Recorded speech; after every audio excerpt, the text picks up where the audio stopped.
시몬이 사도들의 안수로 성령 받는 것을 보고 돈을 들여 이르되 이 권능을 내게도 주어 누구든지 내가 안수하는 사람은 성령을 받게 하여 주소서 하니 베드로가 이르되 내가 하나님의 선물을 돈 주고 살 줄로 생각하였으니 내 은과 내가 함께 망할지어다. 저는 어릴 때 주일학교를 그렇게 열심히 나갔습니다. 찬양도 크게 부르고 설교 시간에도 안 떠들고 심지어 전도도 했습니다. 왜냐하면 달란트를 모아야 했기 때문이죠. 결국 저는 주일학교에서 달란트를 가장 많이 모았고 달란트 시장에서 모든 초등학생들의 로망 인라인 스케이트를 샀습니다. 다 이뤘다라는 기쁨에 가득 차 하루 종일 인라인 스케이트를 타고 동네를 누볐던 기억이 아직도 생생합니다.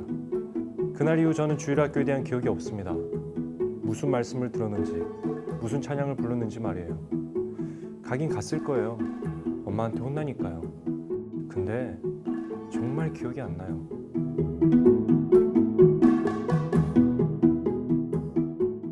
한때 주일학교는 떡볶이만 줘도 부응했습니다. 처음에는 저도 친구들을 떡볶이로 유인했고 중고등학교 때는 문화상품권으로 전도했습니다. 그리고 어떻게든 친구를 한번 데려오게 하려고 교회는 잘생기고 예쁜 애들이 많다는 거짓말까지 서슴지 않았습니다. 회개합니다. 여러분, 교회가 순수하게 100% 예수의 이름만으로 전도했던 때가 얼마나 있었을까요? 자연스럽게 이 질문은 100% 순수한 동기로 예수를 믿게 된 사람이 얼마나 될까라는 것을 또한 생각하게 만듭니다. 오늘 우리가 읽은 본문에 나오는 시몬도 100% 순수한 동기로 주님께 나아간 사람은 아니에요. 먼저 시몬의 직업은 마술사였는데요. 이은결과 같은 그런 마술사가 아니라 귀신의 힘을 빌려 이적을 행하는 우상 숭배자였죠. 어느 날 사도들이 사람들에게 예수님을 전하고 세례를 주는 것을 본 시몬은 자신도 가서 세례를 받습니다. 이후 시몬은 열심히 사도들을 따라다녔어요. 마치 그물을 버리고 예수님을 따랐던 베드로처럼 말이에요. 시몬은 외형적으로는 훌륭한 개종자였습니다. 이제껏 섬기던 우상을 버리고 주를 믿는다고 고백하고 세례도 받았죠. 뿐만 아니라 사도들이 가는 곳마다 동행하며 하나님의 표적과 능력을 보았을 것입니다. 여기에서 시몬의 이야기가 끝나면 해피엔딩이고 다 좋을 텐데 신앙생활이란 게 그렇게 쉽지 않죠. 어느 날 시몬은 사도들을 찾아갑니다. 그리고 돈을 바치면서 이렇게 요청합니다. 이 권능을 내게도 주어 누구든지 내가 안수하는 사람은 성령을 받게 하여 주소서. 여러분, 이제 막 예수 믿은 시몬이 뭘 알았겠어요? 빌립과 베드로처럼 은사받고 싶었던 거 아닙니까? 재미있는 것은 이 사건으로 인해 단어 하나가 유래되는데요.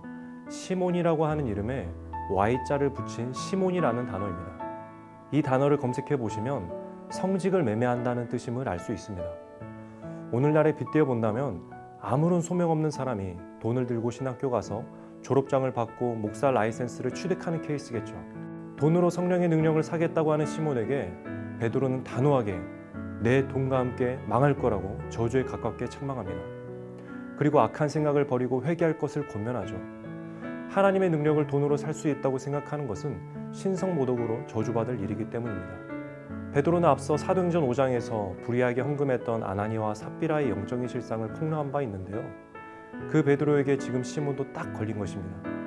아나니아와 삽비라는 회개할 기회도 없이 죽었지만 시몬은 회개할 기회가 있었죠. 그러나 오늘 본문에서 시몬의 회개는 그 어디에도 찾아볼 수가 없습니다. 여러분, 베드로의 원래 이름이 시몬이었다는 것을 기억하시나요? 이것을 기억하신다면 오늘 이야기는 두 시몬의 이야기입니다. 큰 시몬인 베드로가 작은 시몬인 마술사 시몬을 꾸짖으며 회개하라는 이야기죠. 마치 불같은 성격의 신앙의 선배가 뭔가 크게 오해하고 있는 후배를 따끔하게 권면하고 있는 것입니다.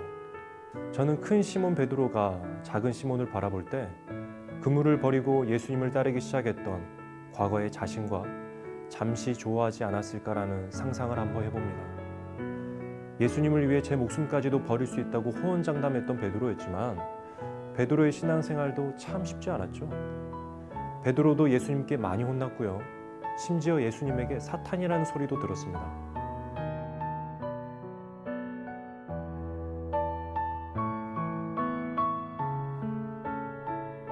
오늘 본문은 예수님을 믿는 동기가 순수해야 한다라는 간단한 교훈이 아니에요. 우리는 마술사 시몬의 회개가 없었다는 이 대목에 주목할 필요가 있습니다. 처음 신앙생활을 시작할 때 100% 순수한 동기로 주님 앞에 나오는 자는 아무도 없을 거예요. 모두 저마다의 이기적인 동기를 가지고 나올 겁니다. 하지만 이 동기는 믿음이 자라기 위해 주님 앞에 반드시 깨져야만 하고 또한 주님께서 반드시 깨트리십니다. 바로 회개를 통해서 말이죠.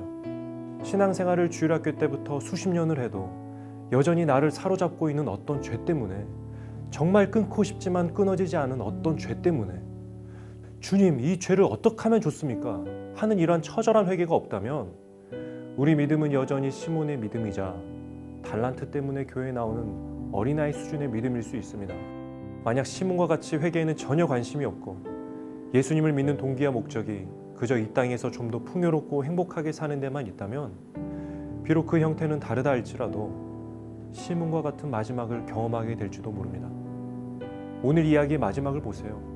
자신이 화를 당하지 않도록 기도 좀 해주세요 라는 말을 마지막으로 시몬은 성경에 다시는 등장하지 않습니다.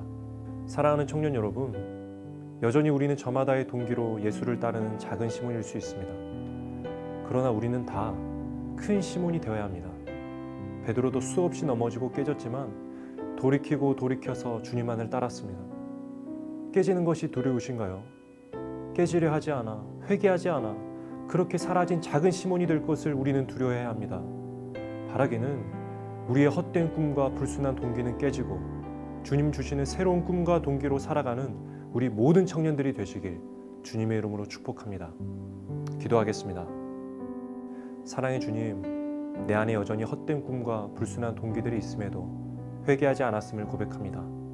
이 시간 주 앞에 내 헛된 꿈이 깨지길 원합니다. 내 불순한 동기가 부서지길 원합니다. 주님의 꿈이 나의 꿈이 되기를 원하오니 나를 사용하여 주옵소서. 예수님의 이름으로 기도합니다. 아멘. 우리 함께 기도하실 제목은 나의 헛된 꿈과 불순한 동기를 회개하고 주님만을 따르는 오늘이 되게 하옵소서. 거짓과 탐욕을 따르는 세상 가운데 영적으로 깨어 승리하는 오늘이 되게 하옵소서. 함께 기도하겠습니다.